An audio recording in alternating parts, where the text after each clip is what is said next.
जय हिंद प्यारे साथियों, स्वागत है आप सभी का एक बार फिर से खोटा किंग ऑफिशियल पे। आज के सेशन में हम लोग बात करने वाले हैं कवि परिचय यानी साहित्यकार परिचय पे। आज के सेशन में हम लोग क्लासेस को कवर करने वाले हैं, जिसमें से जो पहले साहित्यकार का नाम होगा वो होगा श्रीनिवास पानुरी सामान्य परिचय। ये पहले साहित्यकार की चर्चा हम करने वाले हैं। एक एक करके जितने भी साहित्यकार हैं सभी साहित्यकारों के बारे में हम एक एक करके सारे क्लासेस को लेकर के आपके बीच में हाजिर होंगे।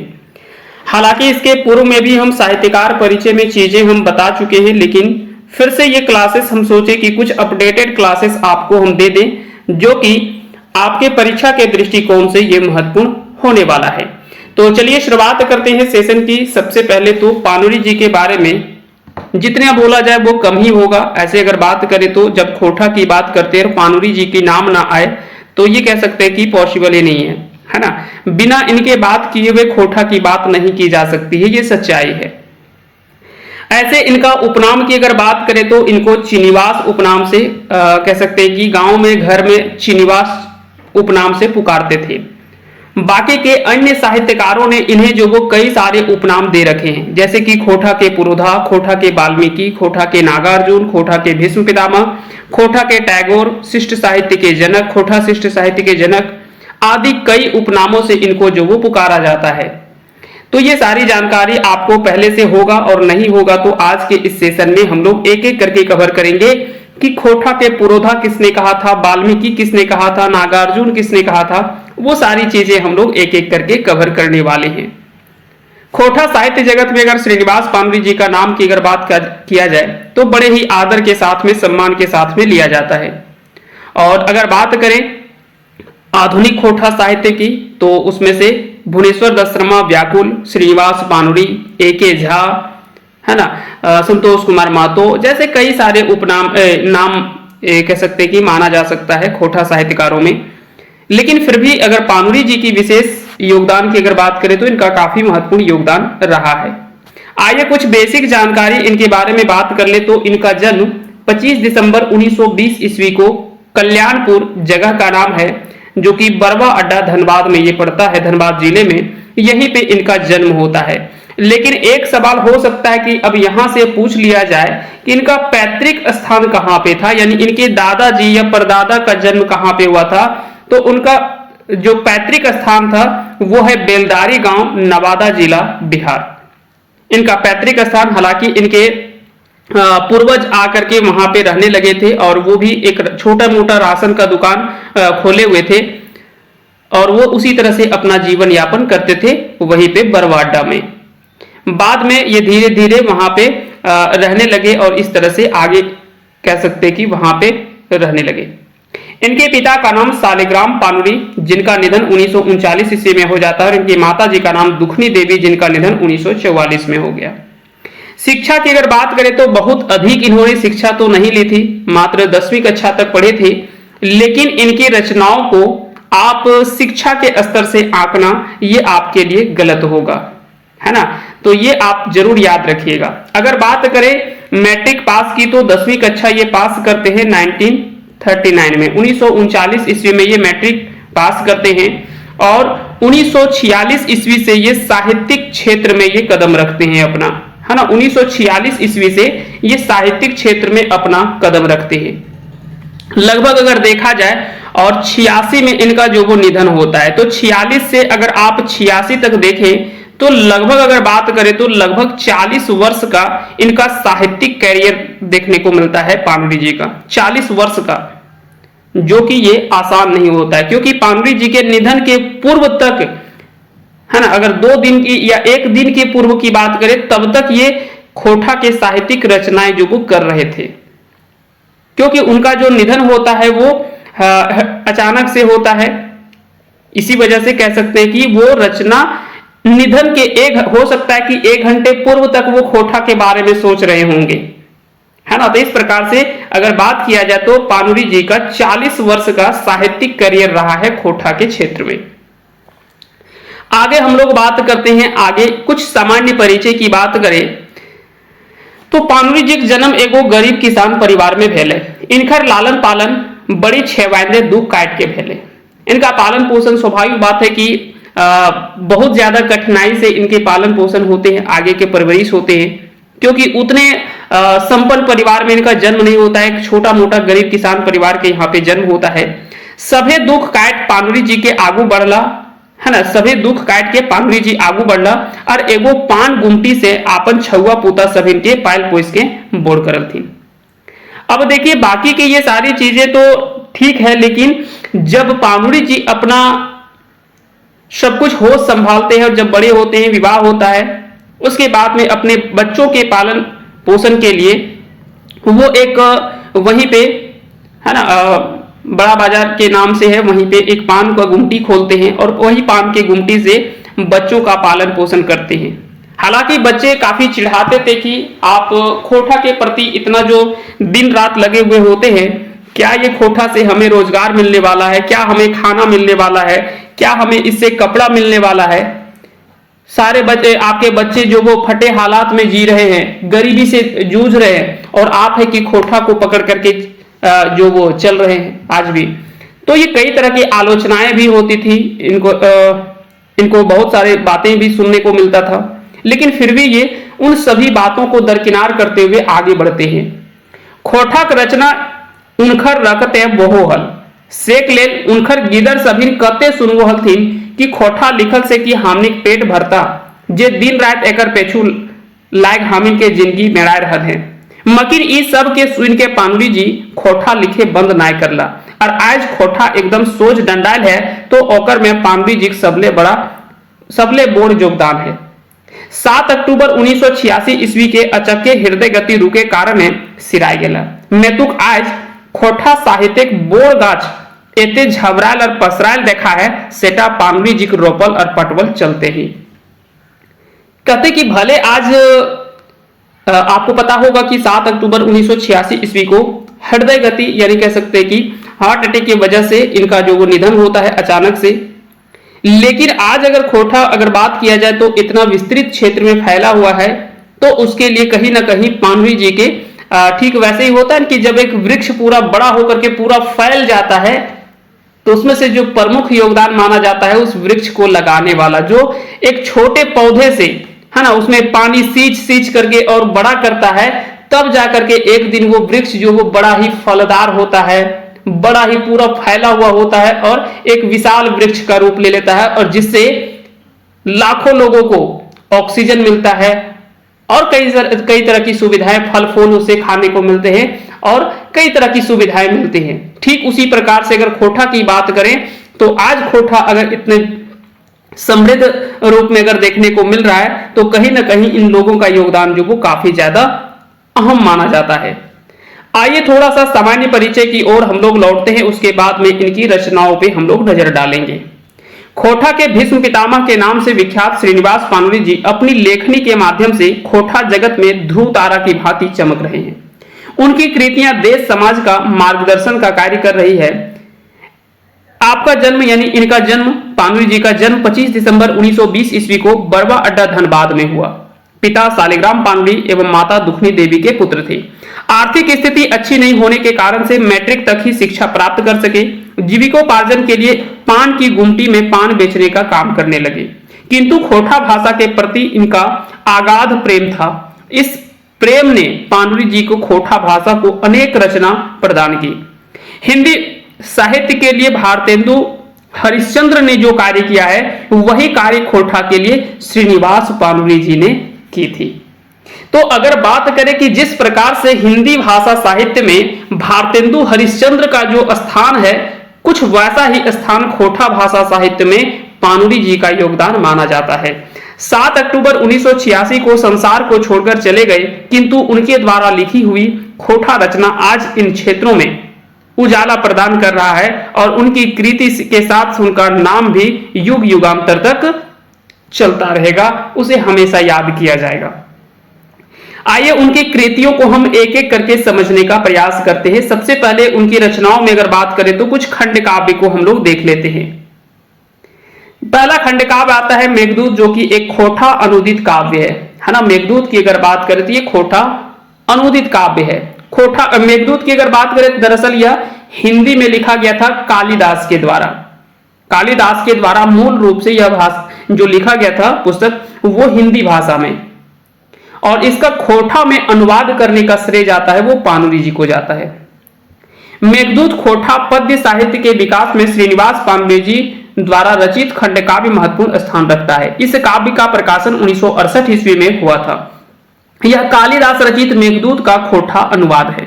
इस काव्य के संबंध में डॉक्टर वीरभगत तलवार ने कहा है कि खोटा में मेघदूत पढ़कर जरा भी नहीं लगता कि मेघदूत किसी अन्य भाषा की कविता है, वह तो श्रीनिवास पाणिनि जी के गांव की कहानी है। और कहते हैं वीरभगत तलवार कहते हैं कि जब हम खोटा में मेघदूत को पढ़ते हैं तो थोड़ा सा भी यह एहसास नहीं होता है कि यह जो वो कभी मूल रूप से यह दूसरी भाषा में लिखी गई रचना है। ऐसा लगता है कि जैसे कि यह मूल रचना है और यह पाणिनि जी की गांव की कहानी है। कुछ ऐसा ही पढ़ करके हृदय से ऐसा जो वो कहीं ना कहीं आभास होता है, ऐसा आनंद प्राप्त होता है।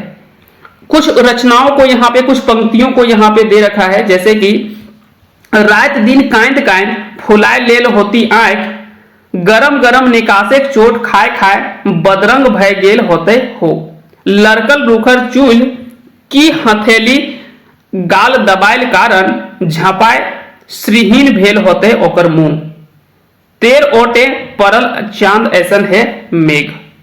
तो ये पंक्ति, कुछ पंक्ति दे रखा है। पाणिनि जी ने मेघदूत का खोटा में मुक्त छंद अनुवाद किया है, लेकिन ऐसा प्रतीत होता है मानो यह पाणिनि जी की मूल रचना है।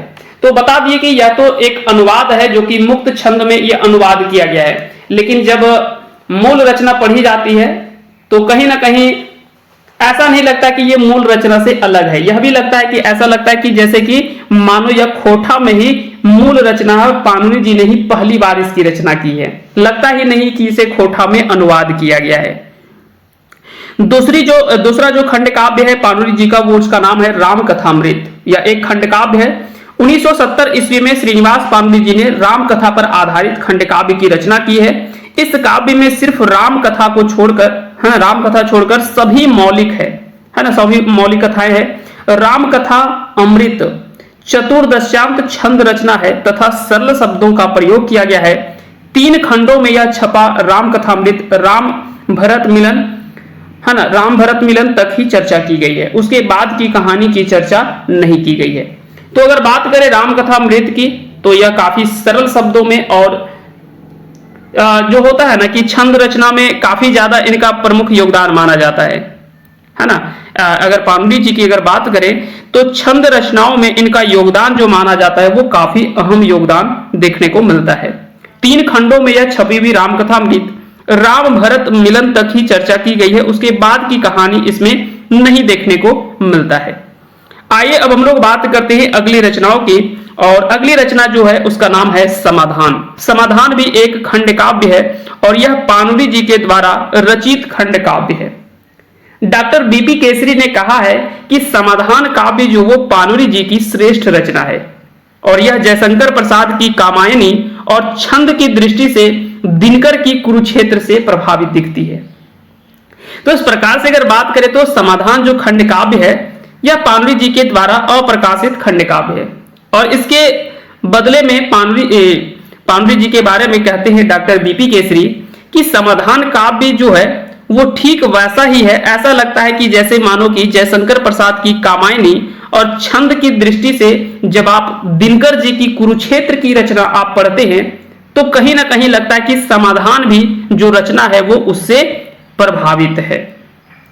इसके अलावा अगर बात करें तो पारिजात, अपराजित, मोहभंग जैसे काव्य रचनाएं भी शामिल है जो अप्रकाशित है। आइए अब हम लोग बात करते हैं इनकी रचनाओं की नाटक में। तो नाटक की अगर बात करें तो उसमें आता है एक नाम उद्भासल कर्ण। 1963 ईस्वी में रचित महाभारत के पात्र कर्ण के जीवन पर आधारित एकांकी नाटक है जिसमें कर्ण की उपेक्षित कहानी का भाव इसमें दिखाया गया है। इसमें कुल 11 दृश्य है, अंक का पता नहीं है इसलिए इसे एकांकी नाटक माना गया है। तो इसमें दृश्यों की संख्या हो सकता है कि पूछा जा सकता है आपसे। अगले नाटक का नाम है वो है चाबी काठी। 2006 में प्रकाशित यह एक सामाजिक क्रांतिकारी कहानी है और कहानी का एक एकांकी नाटक है, मान सकते हैं। इसमें कुल 20 दृश्य है। इस नाटक में सुदखोरी महाजनी का विरोध में आवाज उठाया गया है। इस नाटक का मुख्य पात्र शंभू है, जो एक क्रांतिकारी युवक के रूप में दिखाया गया है। तो अगर बात करें नाटक में, तो दो प्रमुख नाटक आप जरूर याद रखिएगा, यहां से कई बार सवाल पूछे जाते हैं। तीसरा जो है वो है अजनास। अजनास यह पानवी जी की अप्रकाशित नाटक है, यह भी हो सकता है कि पूछ लिया जाए। उपन्यास की बात करें तो अग्नि परीक्षा, जो कि पानुरी जी की रचना है और श्रीनिवास पानुरी जी के द्वारा लिखी गई है खोटा, एक उपन्यास है। फिर आता है इसमें से आपका कविता संग्रह। अब देखिए, हो सकता है कि अग्नि परीक्षा जो आपको यहां पे दिख रहा है, कुछ लोगों का कहना है कि यह एक खंड काव्य है ना। कहीं पे आपको मिलेगा खंड काव्य है, जबकि पानुरी जी की जो एक रचना है चाभी काठी, जब आप चाभी काठी नाटक के पुस्तक को जब आप पढ़ेंगे, उसकी मूल रचना में दे रखा है कि अग्नि परीक्षा जो है वो एक उपन्यास है। ठीक है, तो डाटा ये वहां से लिया गया है। हो सकता है कि अब इसमें हम ये नहीं कह सकते एकदम आपको 100% हम आपको गारंटी नहीं देते कि ये रचना वैसा ही है। हम डाटा जो उठाते हैं, उठाने का प्रयास करते हैं, वो कोशिश करते हैं कि जो मूल पुस्तक है वहां से डाटा लिया जाए। अब कितनी सच्चाई है ये तो हम भी नहीं बता सकते हैं, लेकिन कुल मिलाकर के पूरे तरह से अगर देखा जाए तो वेरीफाई हमने कर लिया है अपने स्तर से। चलिए आगे बढ़ते हैं। अब हम लोग बात करते हैं कविता संग्रह की या तो फिर कविता की। इसमें से पहला पुस्तक का नाम है वो है बाल किरण। बाल किरण की अगर बात करें तो 1954 में संकलित बाल किरण पानुरी जी की एकल कविता संकलन है और यह खोटा भाषा की पहली कविता संग्रह मानी जाती है। दूसरी रचना है दिव्य ज्योति, जो कि 1954 में ही संकलित होती है। दिव्य ज्योति पानुरी जी की एकल कविता संकलन है। क्लियर हो गया। आखिरी गीत की अगर बात करें, इसमें 71 कविताएं और 11 क्षणिकाएं हैं और यह एक कविता संग्रह है। आखिरी गीत यह पानुरी जी के द्वारा ही लिखी गई एक कविता संग्रह है। सबले 20 यह पानुरी जी की 20 सर्वश्रेष्ठ कविताओं का संग्रह किया गया है। इसमें माला फूल यह भी पानुरी जी के द्वारा लिखी गई कविता संग्रह है। झींगा फूल है। अन्य कविताओं में अगर बात करें तो कविता में हमने सब एक, किसान, ककर आंखी पानी, ये कुछ प्रमुख कविताएं हैं पानुरी जी के द्वारा लिखी हुई। कहानी या कहानी संग्रह में अगर बात करें तो एक कहानी संग्रह का नाम आप जरूर याद रखिएगा, रखते भींजल पंखा। रखते भींजल पंखा यह 9 कहानियों का संकलन है, जिसमें से कहानी है आपन करनी दैविक दोष, कुसमी, पानी पैर गेले, सोकरा माझी, मनबोध, बदला, फूलो, जादू, रखते भींजल पंखा। ये 9 कहानी है और ये 9 कहानियों का संग्रह किया गया है रखते भींजल पंखा में। जिस प्रकार से आप एक पुस्तक का नाम पढ़ते हैं छैहर, तो देखते होंगे छैहर में 10 कहानी है ना। छैहर में 10 कहानी है और उसमें से एक कहानी आपको छैहर भी पढ़ना है ना। छैहर कहानी की कहानी संग्रह का पहला कहानी जो वो छैहर के नाम से ही है।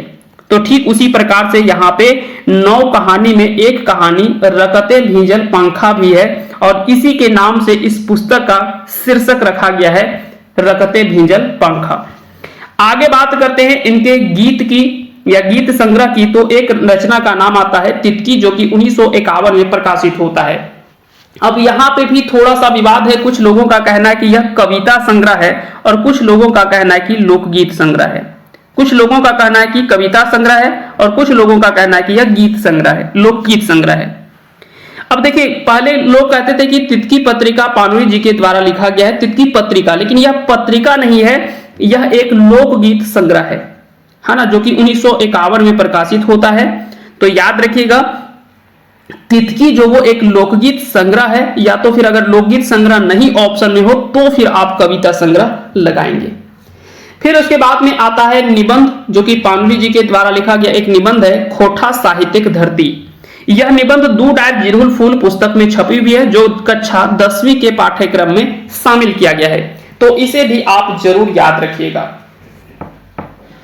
पानुरी जी के द्वारा लिखी गई 2 पत्रिका का नाम आप जरूर याद रखिएगा, एक मातृभाषा खोटा पत्रिका और एक है खोटा पत्रिका। मातृभाषा यह जनवरी 1957 में प्रकाशित पानुरी जी की यह एक मासिक पत्रिका थी। यह खोटा भाषा की पहली पत्रिका मानी जाती है जो प्रत्येक महीने प्रकाशित होती थी। तो ये सारी चीजें आपको याद रखनी है। खोटा पत्रिका की बात करें तो 1970 ईस्वी से प्रकाशित यह पानुरी जी की पखवारी पत्रिका है। पखवारी मतलब क्या होता है? देखिए, महीने में 2 पख होते हैं। एक होता है आपका कृष्ण पक्ष, एक होता है आपका कृष्ण पक्ष और दूसरा होता है शुक्ल पक्ष। है ना। तो ये 2 पख होता है, पख मतलब हो गया प्रत्येक 15 दिन, है ना। 15 दिन का, एक महीना 30 दिन का होता है, तो उसमें से 2 भागों में बांट दिया गया है। 15 दिन जो होता है वो शुक्ल पक्ष, कृष्ण पक्ष, और 15 दिन शुक्ल पक्ष, है ना। तो पखवारी मतलब प्रत्येक 15 दिन में जो पत्रिका प्रकाशित होता है वह पखवारी पत्रिका कहलाता है। दैनिक पत्रिका जो प्रत्येक दिन प्रकाशित होता है, साप्ताहिक पत्रिका जो प्रत्येक सप्ताह में प्रकाशित हो वो साप्ताहिक पत्रिका है। मासिक पत्रिका यानी प्रत्येक महीने में, त्रैमासिक यानी प्रत्येक 3 महीने में प्रकाशित हो, अर्धवार्षिक यानी प्रत्येक 6 महीने में, वार्षिक मतलब प्रत्येक वर्ष में हो। बस इतना ही आपको चीजें याद रखनी है। आगे बढ़ते हैं। कुछ अन्य रचनाओं में अगर बात करें तो एक रचना आपको याद रखना है, युगेक गीता। युगेक गीता, तो युगेक गीता यह भी आपको जरूर याद रखनी है। यह श्रीनिवास पानुरी जी के द्वारा साम्यवादी विचारधारा पर आधारित युगेक गीता की रचना 1968 में की गई थी।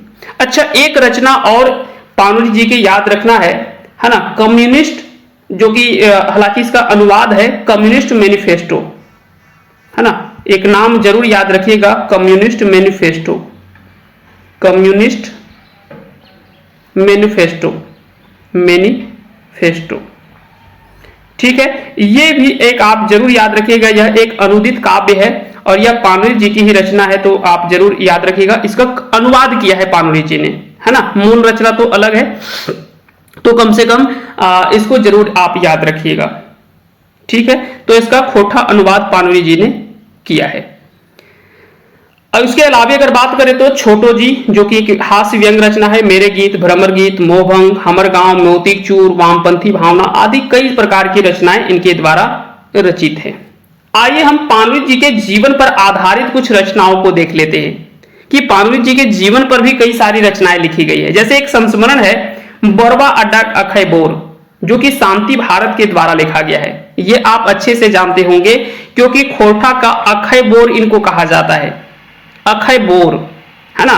तो बोरबा अड्डा अखय बोर यह एक संस्मरण है और इसे शांति भारत के द्वारा लिखा गया है।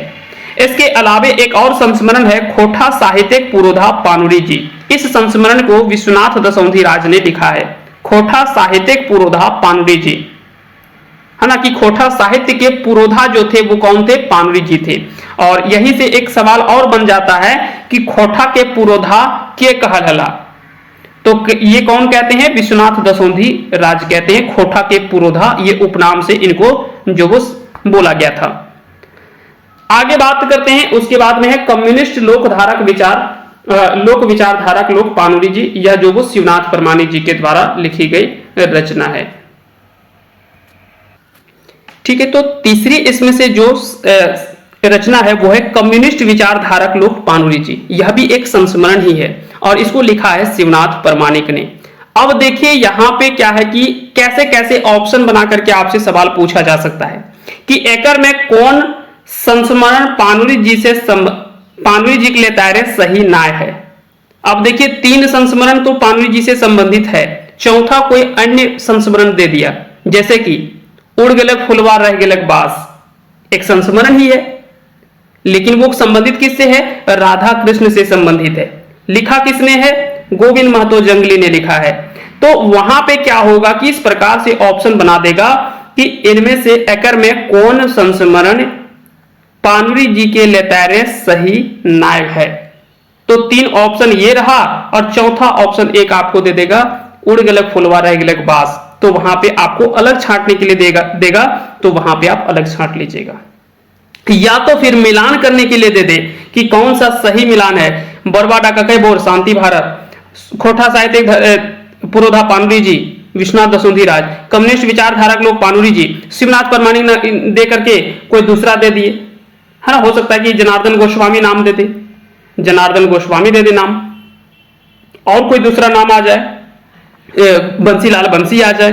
तो इस प्रकार से क्या है कि आपको मिलान करने के लिए भी सवाल आपको दे दे, तो इन चीजों को भी आपको ध्यान रखने हैं। ये डाटा जितने हैं आप चीजों को जरूर याद रख लीजिएगा। इसके बाद में फिर आता है जीवनी, है ना। और फिर यह भी सवाल पूछा जाएगा कि यह किस प्रकार की रचना है, बोरबा डकखे बोर खोटा साहित्य पुरोधा पानुरी जी, कम्युनिस्ट विचारधारा के लोग पानुरी जी। कैसी रचना है? संस्मरण है, जीवनी है, यात्रा वृतांत है, शब्द चित्र है, कहानी है, नाटक है, उपन्यास है। इस प्रकार के ऑप्शन देकर के आपसे सवाल पूछा जा सकता है। आगे बात करते हैं अगली रचना की, वो है कुछ जीवनी के बारे में हम बात करते हैं। जैसे कि एक जीवनी है बोड़ायल साहित्यिक ध्रुव तारा पानुरी जी। दरअसल यह पानुरी जी की जीवनी है जिसे लिखा है प्रदीप कुमार दीपक ने। और किस नाम से लिखा है? बोड़ायल साहित्यिक ध्रुव तारा पानुरी जी। तो हो सकता है कि यह सवाल पूछ लिया जाए कि पानुरी जी के जीवनी या श्रीनिवास पानुरी जी के जीवनी के लिखल हत। 4 ऑप्शन दे देगा, प्रदीप कुमार दीपक, विश्वनाथ दसौंधी राज, शिवनाथ प्रमाणिक, है ना, बंसीलाल बंसी, शांति भारत, कोई भी 4 ऑप्शन दे देगा और पूछ लेगा इसमें से किसके द्वारा श्रीनिवास पानुरी जी की जीवनी लिखी गई है। एक यात्रा वृतांत है जिसका नाम है पानुरी जी खोजे 3 दिन, जिसको लिखा है प्रदीप कुमार दीपक ने, है ना। प्रदीप कुमार दीपक के द्वारा यह यात्रा वृतांत लिखा गया है। अब हम लोग आगे बात करते हैं। श्रीनिवास पानुरी जी ने उच्च शिक्षा प्राप्त नहीं की थी, किंतु खोटा भाषा एवं इस भाषा के प्रति उनका अगाध प्रेम था। अपनी भावना को कागज पर उकेरते चले गए और उनकी कविता में ऐसी शक्ति होती थी कि वह अपने श्रोता या पाठक के हृदय में भी वही भावनाएं उत्पन्न कर देती थी जो कवि के हृदय में उठती थी। अब देखिए होता क्या था कि वो गुमटी में रहा करते थे। जो व्यक्ति आया बैठा दिए, चलो भाई बैठो हम कविता तुमको सुनाते हैं। कोई कविता अपना सुना दिए, कोई गीत अपना सुना दिए, कोई पंक्ति सुना दिए।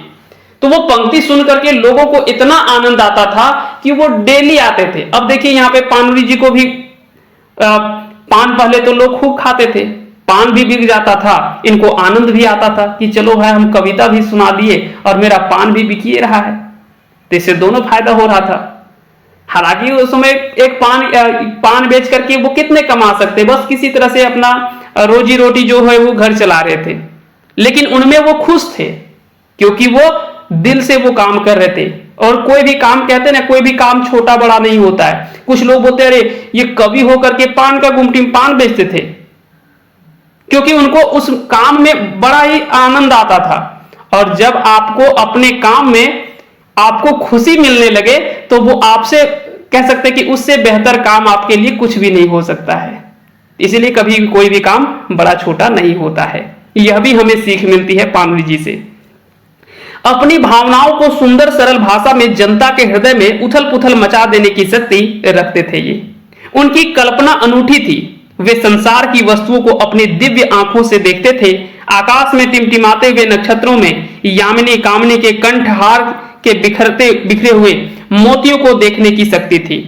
समाज में उठने बैठने वाली बयार को कविता में अत्यंत रोचक एवं आकर्षक रूप देकर आभार देने की शक्ति थी उनके अंदर, जो आज हम उनकी रचनाओं को देखकर अनुमान लगा सकते हैं। यहाँ पे कुछ पंक्ति दे रखा है, इस पंक्ति को अगर आप पढ़ेंगे तो यहां से चीजें आप स्पष्ट रूप में समझ पाएंगे।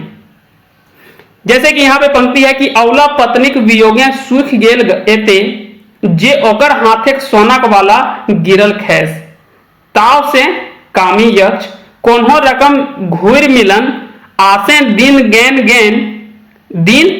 गैन पार करल 8 मास किंतु अले जखन आषाढ़े प्रथम दिन आर हाथी जैसन रिलहक संगे खेल करते मेघ के देखल आपन पहाड़ ऊपर टूट गेल तखन ओकर धीरजे बांध।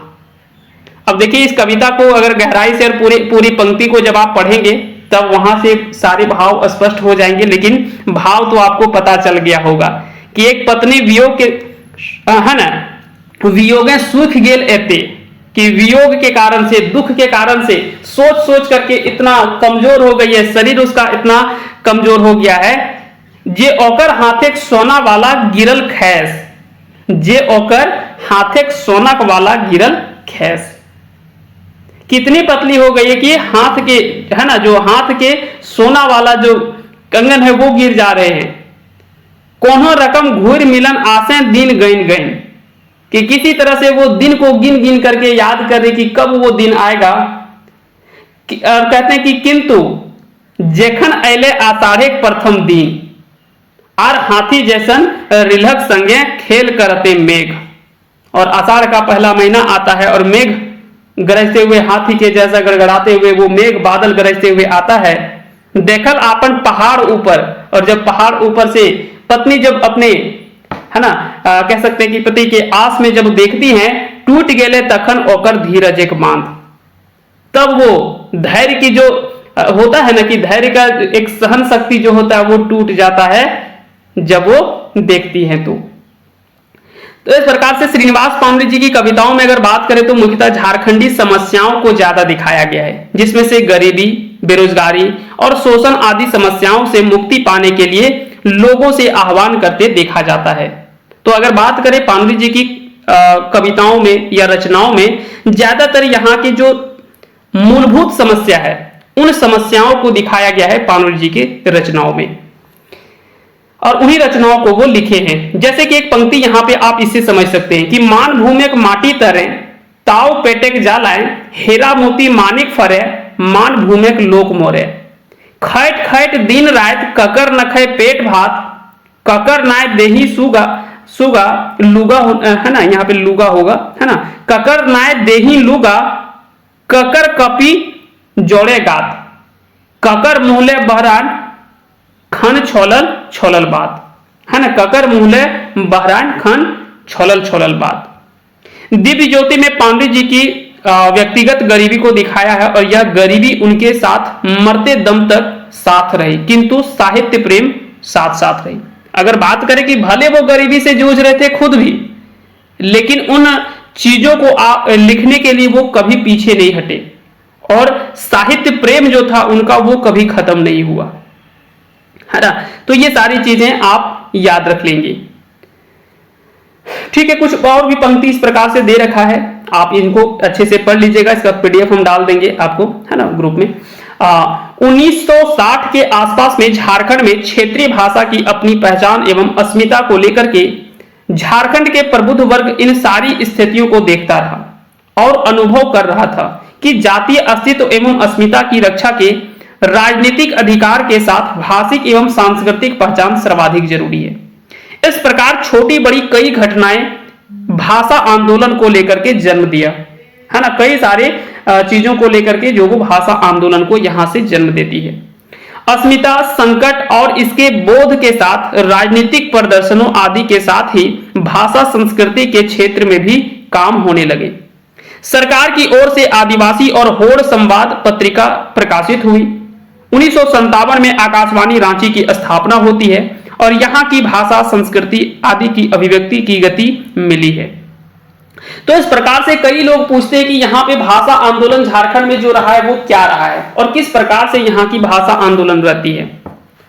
तो कहीं ना कहीं वो भाषा आंदोलन कैसे जन्म होता है ये यहीं से समझ में आता है कि 1960 के आसपास में जो झारखंड की क्षेत्रीय भाषा जो है वो अपनी पहचान और अस्मिता को लेकर के झारखंड के जो प्रबुद्ध वर्ग थे, जो कह सकते हैं कि पढ़े लिखे लोग थे, शिक्षित वर्ग के लोग थे, इन सारी स्थितियों को देख रहे थे और अनुभव कर रहे थे कि कहीं ना कहीं जातीय अस्तित्व और अस्मिता की रक्षा के राजनीतिक अधिकार के साथ साथ में हमें भाषिक एवं सांस्कृतिक अधिकार भी जरूरी है। और इस प्रकार से यहां से छोटी छोटी कई सारी घटनाएं होती हैं जो कि भाषा आंदोलन को जन्म देते हैं।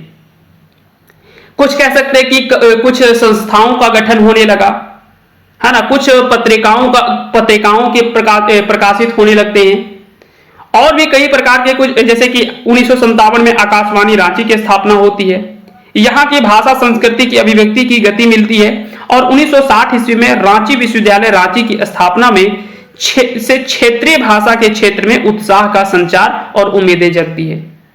और जब 1960 के आसपास में जब रांची विश्वविद्यालय की स्थापना होती है तो वहां पे जब क्षेत्रीय भाषाओं को स्थान दिया जाता है तब कहीं ना कहीं लोगों के अंदर एक और उत्साह जगता है और एक उम्मीद जग जाता है।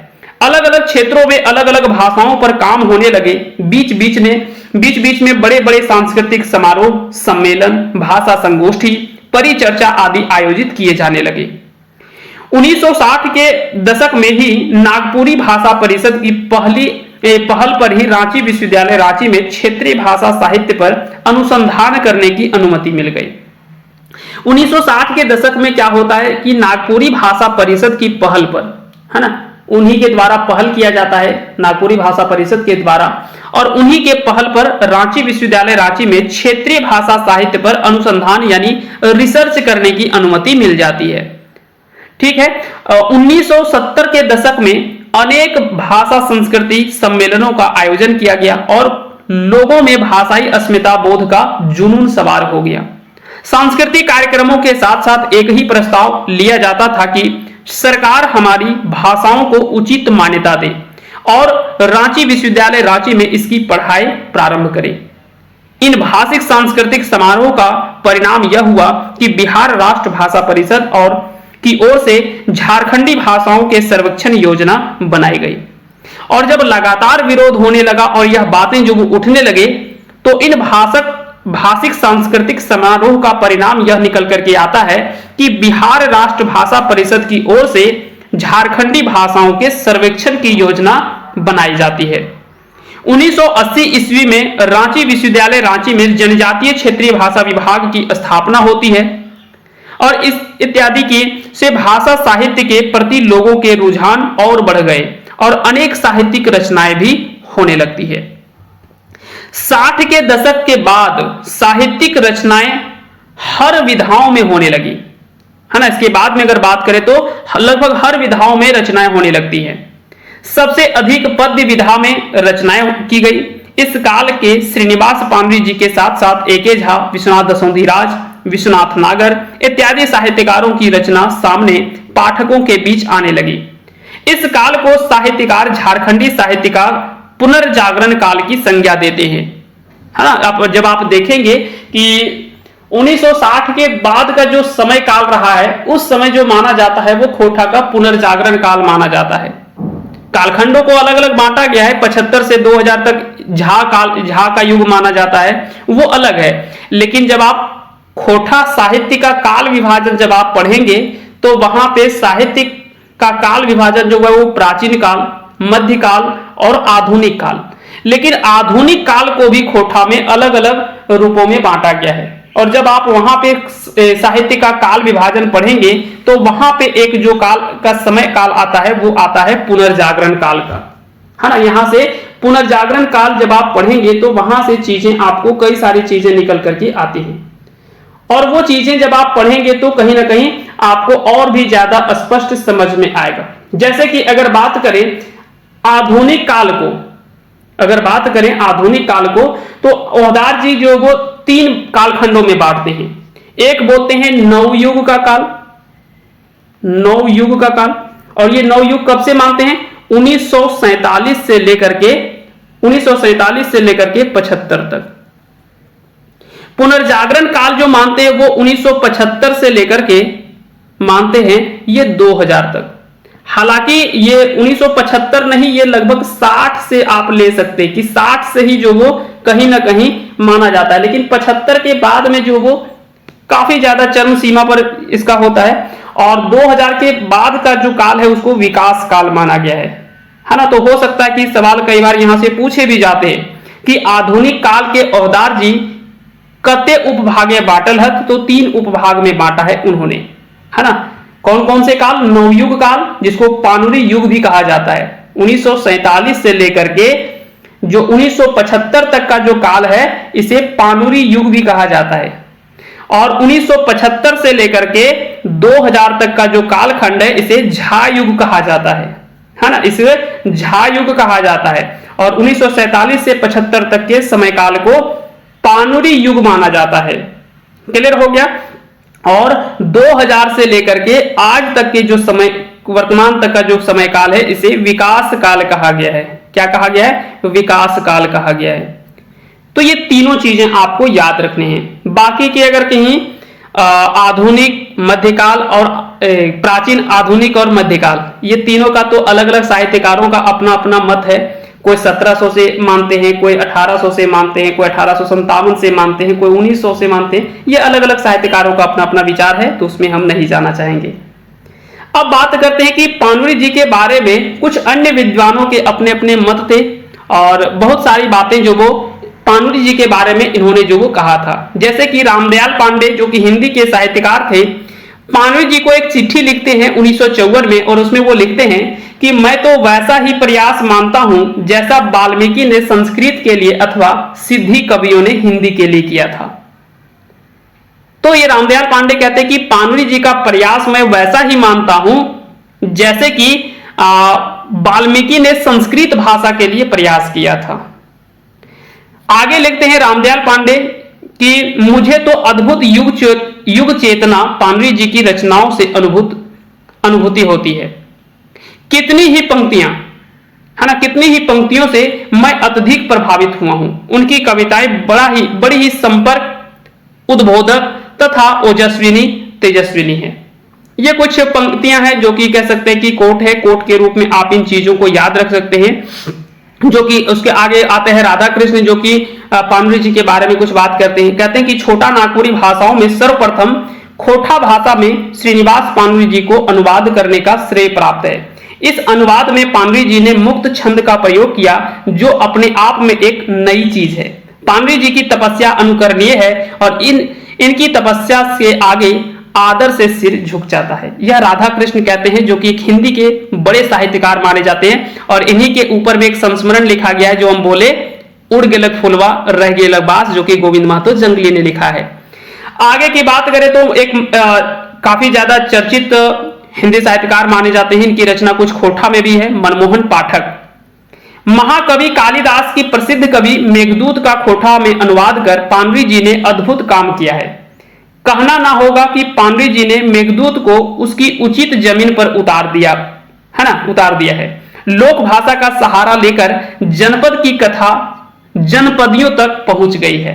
तो कहते हैं कि ऐसा लगता है कि जैसे कि मेघदूत को उसका वास्तविक स्थान पर जहां उतारना था, वहां पे पाणुरी जी ने उसे उतार दिया। ये मनमोहन पाठक कहते हैं। एक है भागवत ठाकुर, जो कि समकालीन हिंदी साहित्यकार है। इनका कहना है कि मेघदूत के खोटा अनुवाद को एक ही बैठक में पढ़ गया, है ना। मुझे तो इसके मूल ग्रंथ के पाठ का ही आनंद प्राप्त हुआ। आपके इस अनुवाद से जो रसास्वादन प्राप्त हुआ है, वह हिंदी अनुवाद में नहीं प्राप्त हुआ। कहते कि भले हिंदी में भी है, लेकिन जब हम खोटा में इसका पढ़े और उसके अनुवाद से जो हमें आनंद प्राप्त हुआ, वह हमें हिंदी रचना से वह आनंद नहीं मिले थे। इसके अतिरिक्त और भी कई सारे लोग यहाँ पे अपनी भी कुछ बातें कहते हैं, जैसे कि राहुल सांकृत्यायन, जो कि पाणुरी जी के साथ में ज्यादातर जो वो चिट्ठी पत्री हुआ करता था, है ना, चिट्ठी पत्री हुआ करते थे। कहते कि निराश ना हो, मातृभाषाओं का अधिकार कोई छीन नहीं सकता, न लोक कविता को कोई आगे बढ़ने से रोक सकता है। कविता करने में आप अन्य साहित्यकार कवियों का अनुसरण हरगिज ना करें। यह राहुल सांकृत्यायन का कहना था। और जब ये चिट्ठी वगैरह लिखते थे, पहले के समय में फोन कॉल वगैरह तो होता नहीं था, तो चिट्ठी में ही आपस में वार्तालाप हुआ करता था, बातचीत हुआ करता था। कभी राहुल सांकृत्यायन पाणुरी जी को चिट्ठी लिखते थे, फिर उसका जवाब जो वो पाणुरी जी भेजते थे इनको, तो इस प्रकार से बातचीत होते थे। विकल्प शास्त्री कहते हैं कि पाणुरी जी ऋषि परंपरा के साहित्यकार थे। इसके अतिरिक्त विकल्प शास्त्री कहते हैं कि पाणुरी जी की रचनाओं में जो दर्द का पहाड़, पीड़ाओं की नदियां, है ना, तीस कसकों की मछलियां और व्यंग्यवानों की लहरें और आदमीपन के एहसास का अपूर्व आदर्श उपस्थित है। ये विकल्प शास्त्री, जो कि समकालीन हिंदी साहित्यकार माने जाते हैं, इनके द्वारा यह बातें जो वो कही गई है। एक झा लिखते हैं पाणुरी जी के बारे में कि पाणुरी जी एक ऐसे साहित्यकार थे जिन्होंने अपना साहित्यकार जीवन मानवता के हित में समर्पित कर और सक्रिय होकर जिया। श्याम सुंदर महतो लिखते हैं पाणुरी जी के बारे में कि श्रीनिवास पाणुरी जी खोटा साहित्य के अग्रदूत तथा रवींद्रनाथ ठाकुर थे। बंगला साहित्य के बहुआयामी विकास में टैगोर जी का जो स्थान निरूपित है, खोटा में वही स्थान पाणुरी जी का है। यह श्याम सुंदर महतो का कहना है। बीपी केसरी कहते हैं कि समाधान काव्य पाणुरी जी की सर्वश्रेष्ठ रचना है। यह जयशंकर प्रसाद की कामायनी और छंद की दृष्टि से दिनकर की कुरुक्षेत्र से प्रभावित दिखती है। विश्वनाथ दसोंधीराज कहते हैं कि श्रीनिवास पाणुरी जो थे वो खोटा के भीष्म पितामह थे। ये विश्वनाथ दसोंधीराज कहते हैं। बीएन उदार लिखते हैं कि पाणुरी जी रचनाओं के शब्द शब्द के मध्य जो खाती जगह है, वहां आम आदमी खड़ा है। तो वहीं खोटा भाषा एवं साहित्य का उद्भव और विकास पुस्तक में खोटा साहित्य के नवयुग का डॉक्टर BN ओदार ने पानरी युग की संज्ञा दी है। तो यहाँ पे ये सारी चीजें आपको अच्छे से समझ में आ गया होगा। अंत में एक बात हम और बता देते हैं, पानरी जी आम जन की भाषा में आम जन के कवि थे। ये वीर भारत तलवार जो कि एक संपादक थे, उनके द्वारा यह बातें जो वो कही गई है। आइए थोड़ा सा हम बता दें कि पानरी जी को जो कुछ उपनाम दिया गया वो किसके द्वारा बोला गया है। जैसे कि खोटा के पुरोधा ये विश्वनाथ दसौंधी जी ने कहा था पहली बार। खोटा के भीष्म पितामह विश्वनाथ दसौंधीराज ने कहा था। खोटा के टैगोर या चतुर्भुज साहू जी का कहना था। खोटा के नागार्जुन विकल शास्त्री, खोटा के वाल्मीकि, यह रामदयाल पांडे के द्वारा कही गई है। पानरी जी के द्वारा कुछ संस्थाओं के गठन में उनका योगदान माना जाता है, जैसे कि लोक सेवा संघ धनबाद और खोटा साहित्य समिति धनबाद। इन दो संस्थाओं के गठन में भी उनका योगदान जो वो माना जाता है। आगे बात करें तो 7 अक्टूबर 1986 ईस्वी को अचक्के यानी अचानक से हृदय गति के रुकने के कारण से पानरी जी का निधन हो जाता है। लेकिन आज भी खोटा साहित्य एक बड़ी पेड़ के जैसा जो एक फैला हुआ है ना, फैला हुआ जो पेड़ दिख रहा है वो कहीं ना कहीं पानरी जी के द्वारा ही लगाया हुआ है ना, लगाने के वजह से, और जो उसमें धीरे धीरे सींच करके उन्हीं के द्वारा सींचा हुआ ये सारी चीजें जो वो उन्हीं के द्वारा सींचा गया वो पेड़ का रूप है, जो कहीं ना कहीं आज ये विस्तृत रूप में फैला हुआ हमें नजर आ रहा है। निष्कर्ष की अगर बात करें तो अंततः हम यह बातें कह सकते हैं कि इस प्रकार से कहा जाए कि पानरी जी खोटा गद्य और पद्य के साहित्य के विकास में जो उनका एक योगदान माना जाता है वो अतुलनीय योगदान माना जा सकता है। एकर में कोनो दो मत नखे, और इसमें कोई दो मत नहीं है। पानरी जी गद्य साहित्यिक रचना 1963 से शुरू करल थी और खोटा शिष्ट साहित्य के जनक कहेला। पानरी जी गद्य की रचना की अगर बात करें तो पहली बार ये नाटक से शुरुआत करते हैं 1963 ईस्वी से, और ये आगे चल करके खोटा शिष्ट साहित्य के जनक तक का सफर तय करते हैं। पानरी जी आरो खोटा लेखक खातिर खुला आसमान यानी मुक्त गगन पर कर पक्षधर रहत। और पानरी जी कह सकते हैं कि अपने के साथ साथ में जो भी अन्य साहित्यकार हैं उनके लिए भी ये पूरे खुले आसमान के जैसा छोड़ करके जाते हैं कि सभी का स्वागत है, इस भाषा को आइए और आगे बढ़ा करके इस भाषा को और भी आगे बढ़ाएं। और इन्हीं सारी बातों को पानरी जी जो वो हमेशा समर्थक रहे हैं। यही कारण है कि कोई भी नए साहित्यकार जाते थे उनके पास में मिलने के लिए तो हमेशा उनका मनोबल जो वो बढ़ाते थे। जैसे कि बोरवा अड्डा का खैबोर के समय शांति भारत, शिवनाथ परमानिक, बंसीलाल बंसी जब उनसे मिलने के लिए जाते हैं तो वहां पे कहीं ना कहीं क्या होता है, कई सारी बातें जो वो सीखने को मिलता है उनको। और पानरी जी ने वहां पे कई सारी रहस्यमयी चीजों को बताया था कि खोटा भाषा में कहीं ना कहीं जो वो एक षड्यंत्र रचा जा रहा है ताकि इस भाषा को और आगे नहीं बढ़ना चाहिए, और खोटा भाषा को आगे बढ़ने से रोकने के लिए कई सारे षड्यंत्र जो वो रचे जा रहे हैं। तो ये सारी बातें कौन कहते हैं? पानरी जी कहते हैं उन सभी लोगों को। तो क्या यहाँ पे पानरी जी एकदम निस्वार्थ भाव से लोगों का आदर सम्मान करते थे? कभी वो नहीं दिखाते थे कि हम एक बड़े साहित्यकार हैं। एकदम साधारण जीवन यापन रहा उनका जब तक वो जिए। पूरा खोटा में कह सकते हैं ना कि पूरा खोटा में वो एकदम मय होकर के, रंगमय होकर के जिए अपने जीवन को। तो कुल मिलाकर के यहां तक ये सारी बातें थी। उम्मीद करते हैं कि आज का ये सेशन आप सभी को पसंद आया होगा, और इसी तरह से आगे के जो भी साहित्यकार हैं उन साहित्यकारों के बारे में भी हम जरूर लेकर के क्लासेस लेकर के आगे आपके बीच में हाजिर होंगे। तब तक के लिए आप सभी को बहुत बहुत धन्यवाद। अगर आपको हमसे कांटेक्ट करना हो तो आप इस नंबर पे हमें कांटेक्ट कर सकते हैं 9708305319।